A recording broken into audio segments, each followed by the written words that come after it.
Eventos finais. Capítulo 1. A última crise da Terra. Ampla apreensão pelo futuro. O tempo presente é de dominante interesse para todo o vivente. Governadores estadistas, homens que ocupam posições de confiança e autoridade, homens e mulheres pensantes de todas as classes, têm sua atenção posta nos acontecimentos que tomam lugar ao nosso redor. Estão observando as relações que existem entre as nações. Eles examinam a intensidade que está tomando posse de cada elemento terreno e reconhecem que algo grande e decisivo está para acontecer, que o mundo está no limiar de uma crise estupenda. As calamidades em terra e mar, as condições sociais agitadas, os rumores de guerra são portentosos. Prenunciam a proximidade de acontecimentos da maior importância. As forças do mal estão se arregimentando e consolidando-se. Elas se estão robustecendo para a última grande crise. Grandes mudanças estão prestes a operar-se no mundo e os acontecimentos finais serão rápidos. Tempos turbulentos que ocorrerão em breve. O tempo de angústia que há de aumentar até o fim está muito próximo. Não temos tempo a perder. O mundo está agitado com espírito de guerra. As profecias do capítulo 11 de Daniel quase atingiram seu cumprimento final. O tempo de angústia, angústia qual nunca houve, desde que houve nação, está precisamente sobre nós e somos semelhantes às virgens adormecidas. Devemos acordar e pedir que o Senhor Jesus ponha debaixo de nós os seus braços eternos e nos conduza durante o tempo de provação à nossa frente. O mundo está se tornando cada vez mais iníquo. Em breve surgirá grande perturbação entre as nações, perturbação que não cessará até que Jesus venha. Estamos mesmo no limiar do tempo de angústia e acha-se diante de nós perplexidades com que dificilmente sonhamos. Estamos no limiar da crise dos séculos. Em rápida sucessão, os juízos de Deus se seguirão uns aos outros. Fogo, inundações e terremotos, com guerras e derramamento de sangue. Há perante nós tempos tempestuosos, mas não pronunciemos uma só palavra de incredulidade ou desânimo. Deus tem sempre advertido de juízos vindouros. Deus tem sempre dado aos homens advertência dos juízos por vir. Aqueles que tiveram fé na mensagem por ele enviada para seu tempo e agiram segundo sua fé, em obediência aos seus mandamentos, escaparam aos juízos que caíram sobre os desobedientes e incrédulos. A Noé veio a palavra: Entra tu e toda a tua casa na arca, porque te hei visto justo diante de mim. Noé obedeceu e foi salvo. A Ló foi enviada a mensagem: Levantai-vos, saí deste lugar, porque o Senhor há de destruir a cidade. Ló colocou-se sob a guarda dos mensageiros celestes e foi salvo. Assim, os discípulos de Cristo tiveram aviso da destruição de Jerusalém.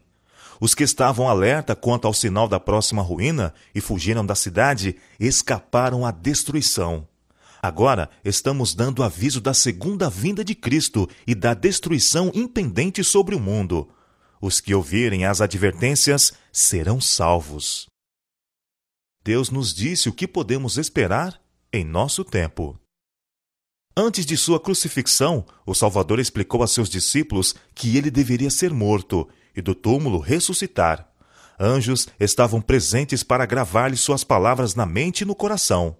Mas os discípulos aguardavam livramento temporal do jugo romano e não podiam tolerar a ideia de que aquele em quem se centralizavam todas as suas esperanças devesse sofrer uma morte ignominiosa.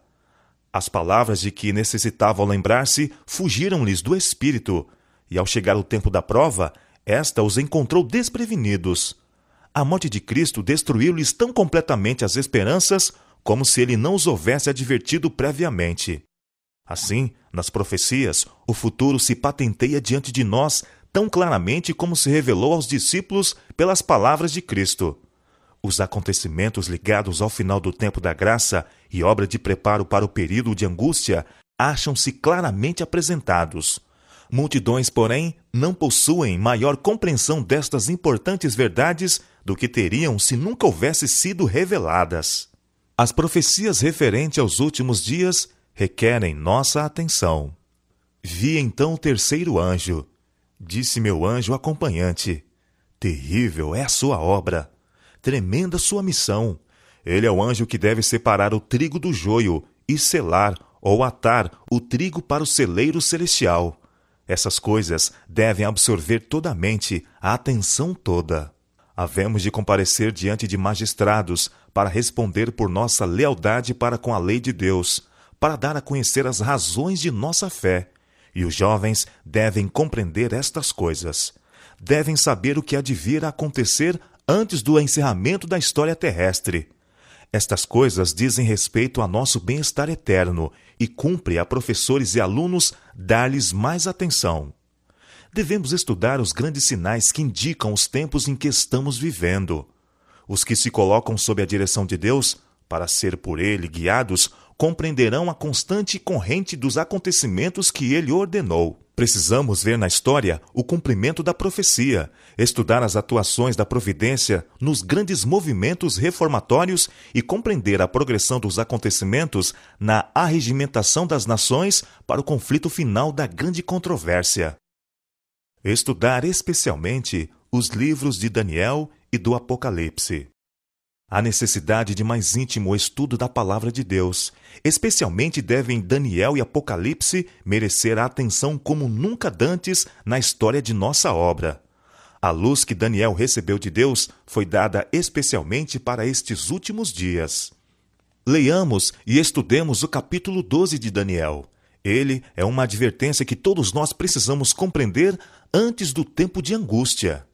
O último dos escritos do Novo Testamento está cheio de verdades, cuja compreensão nos é necessária. As predições do livro do Apocalipse, que ainda não se cumpriram, logo se cumprirão. Esta profecia deve agora ser estudada com diligência pelo povo de Deus e compreendida claramente. Ela não encobre a verdade, nos previne com clareza, contando-nos o que haverá no futuro.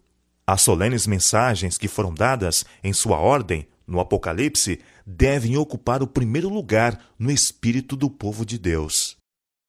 O assunto deve ser mantido perante o povo. Muitos há que não compreendem as profecias referentes aos nossos dias e precisam ser esclarecidos. É dever tanto do vigia como do leigo dar à trombeta sonido certo. Ergam os vigias agora a voz e deem a mensagem que é verdade presente para este tempo. Mostremos ao povo onde nos encontramos na história profética. Deus estabeleceu, porém, um dia para o término da história deste mundo. Será pregado este evangelho do reino por todo o mundo, para testemunho a todas as nações. Então virá o fim. A profecia se cumpre rapidamente, mas muito mais deve ser dito acerca destes assuntos tremendamente importantes. Perto está o dia em que será decidido para sempre o destino de toda a alma. Deve-se fazer um grande esforço para manter este assunto perante o povo. O solene fato de que o dia do Senhor virá repentinamente e inesperadamente deve ser mantido não só perante as pessoas do mundo, mas também diante de nossas próprias igrejas. A terrível advertência da profecia é dirigida a toda a alma. Ninguém julgue estar isento do perigo de ser apanhado de surpresa. Não permitais que a interpretação profética de pessoa alguma arrebate a convicção do conhecimento de ocorrências que revelam que este grande acontecimento está bem próximo. Mantendo os eventos futuros na perspectiva correta. Não somos agora capazes de descrever acuradamente as cenas a serem representadas em nosso mundo no futuro. Isto, porém, sabemos que este é um tempo em que precisamos velar em oração, pois o grande dia do Senhor está às portas. O sinal da besta é exatamente o que tem sido proclamado. Nem tudo que se refere a este assunto é compreendido. Nem compreendido será até que tenha sido completamente aberto o rolo do livro. Muitos desviarão o olhar dos deveres atuais, do conforto e das bênçãos no presente, e tomarão emprestado aflições com respeito à crise futura. Isto causará um tempo de angústia antecipado, e não receberemos graça para tais aflições antecipadas. Há um tempo de angústia a sobrevir ao povo de Deus, mas não devemos manter isto constantemente diante dele, e incitá-lo para ter um tempo de angústia antecipado. Haverá uma sacudidura entre o povo de Deus, mas isto não é a verdade presente a ser levada às igrejas.